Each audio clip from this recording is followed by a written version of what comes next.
Leo the Lop, Tale 3. Written by Stephen Cosgrove, illustrated by Robin James. A serendipity book. We love this book because it always reminded me of my daughter's name. So there it is. There it is. Ah! Look at that little cutie at the barcode. Leo the Lop, a serendipity book. Dedicated to Jennifer and Julie, my two beautiful daughters who get bored on cloudy days. Their father. The snow fell lightly and brought the quiet hush of winter to the forest. With each passing day, more and more snow fell until everything was covered in a soft, gentle blanket. The creatures of the forest were nestled warmly in their beds, sleeping away the cares of winter and dreaming of a warm summer morning. All of the creatures, that is, except for a fuzzy, flop-eared rabbit named Leo, who was bored stiff.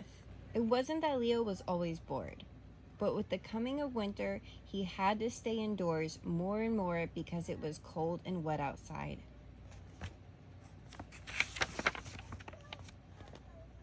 Leo searched in vain for something to do. He dug out a musty old game and tried to play it by himself. Now, we all know that playing a game by yourself can be really boring sometimes. So Leo sadly put the game away. He tried making funny faces in the mirror, but even that didn't make him happy. "There's nothing to do," he sighed to himself. "I'm so bored." "I know," he shouted in glee, to no one in particular. "I'll go outside, find somebody to play with." With that, he wrapped himself up in his favorite scarf and put on his mittens and dashed happily out into the snow. He looked and looked but could find no one to play with. "Where is everybody?" he thought. Then suddenly it dawned on him. "They must have gone to sleep for the winter. Well, I'll just go wake them up." So he hopped through the fluffy drifts of snow. Leo slipped and slid over to an weathered oak tree and carefully climbed up to a crook on the main branch. There, just as he remembered from last summer, was the hole where the squirrels lived. He knocked softly on the tree and quietly said, "Oh, squirrels, wake up! It's boring out here and I want to play with someone." He listened very carefully, but the only thing he heard was soft snoring and somebody mumbling in their sleep. "They probably didn't hear me," Leo thought. "Come on, squirrels!" he shouted as he pounded on the tree. "It's time to wake up and play!" Well, the squirrels heard him that time, for Leo could hear them rustling about, grumbling and mumbling. "What's going on?" yawned a sleepy and very upset squirrel as he joined Leo on the limb. "I was bored," said Leo, with a big smile on his face, "so I thought I'd wake you guys up and we could play some games or something." The squirrel looked at him in disbelief. "You woke us up so you could play some stupid game?" he shouted with a puff and a snort. He shoved Leo off the tree and sent him flying into the snowbank below. "Silly rabbits! Go find somebody else to play with. It's cold outside and we need our sleep." With a yawn and a stretch, he shuffled back into the warm comfort of the tree. Leo sat in the snow for a moment or two as he tried to understand what had happened. Dumb old squirrel probably got up on the wrong side of the bed. He looked around trying to figure out who else he could play with when suddenly he spied a flock of little birds flitting about. "Hi, birds!" he shouted. "I'm bored and don't have anything to do. Do you want to play?" The birds landed on a branch right above Leo and looked at him curiously. "Are you kidding?" they said. "We're looking for food and you want to know if we want to play? You must be nuts." And with that, they flew away in a flutter of feathers. I guess winter's a lot more serious for other animals. Leo was becoming very confused. He was bored, there was nothing to do, and no one to do it with, even if he could find something to do. "Oh, pooh!" he grumbled as he kicked the snow out of his way. He wandered about aimlessly for hours and hours, looking in vain for something to do when the winter's silence was broken by a voice out of nowhere. "Who are you? What are you doing?" Leo turned around, trying to find who had spoken, and finally he looked up into the snowy branches and saw an old owl.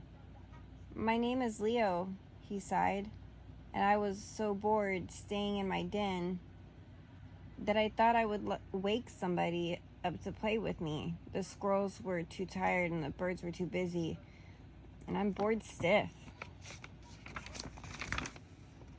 The owl thought for a moment or two and then quietly said, "Did you ever stop to think that maybe you could play by yourself and have just as much fun?" Leo scratched his ear with his big thumpy foot and sputtered, "But there's nothing to do and no one to share things with." "Well, there's a lot of things to do," said the owl. "And after you've done them, come this spring, you can tell all of your friends about your marvelous winter fun." "Well, I'll try," said Leo as he started to walk away. And suddenly, with a smile on his face, he turned and asked, "Do you want to play?" "No, Leo. I too have to find food to eat, and you must learn to entertain yourself." And with that, the owl flew away, leaving Leo sitting in the snow all alone. At least he didn't eat him. Yeah. My goodness. "Well," he sighed, "I guess I've got to try." And try he did.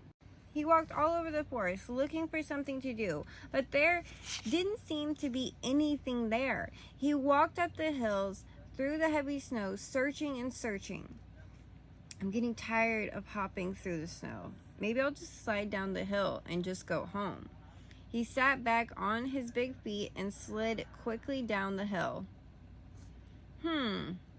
He said brightly. "That was kind of fun." So he found a bigger hill and climbed to the top. This time, with a little bit of a jump, he began swooshing down the hill faster and faster, zigging this way and that. "Wow, this is fun." And he continued to slide for an hour or more. Finally, Leo got a little tired and thought, maybe there are more things I can do by myself. He looked around and decided what he could do. He rolled a ball of snow, then several more, put them all together, and built the biggest snow bunny that had ever been built in the forest. Boy, that was fun! Leo went home late that afternoon, a tired but very happy rabbit. He played like this for days and days, building snow bunnies, sliding down hills, and once or twice he just lay in the snow waving his arms, making funny figures. As he was playing like this, one morning he noticed a small green shoot peeping through... Where are you going, honey? My arm slid. He noticed a small green shoot peeping through the snow. He looked around and sure enough there were little shoots all over the place. "It must be beginning of spring," he shouted gleefully. Sure enough, Leo had been having so much fun he didn't even know that spring had sprung. As he watched in quiet amazement, the flowers began to bloom and snow softly melted. Leo spent most of the spring and part of the summer telling the other creatures about the wonderful time he had during the winter playing all by himself. By telling them of his adventures, it was almost as if they had spent the winter playing with him. And though he played with all of the animals whenever he could, once in a while Leo would go off alone and play by himself. So when you're all alone with nothing to do, remember Leo's lesson. You can always play with you. And here are some more books by Serendipity.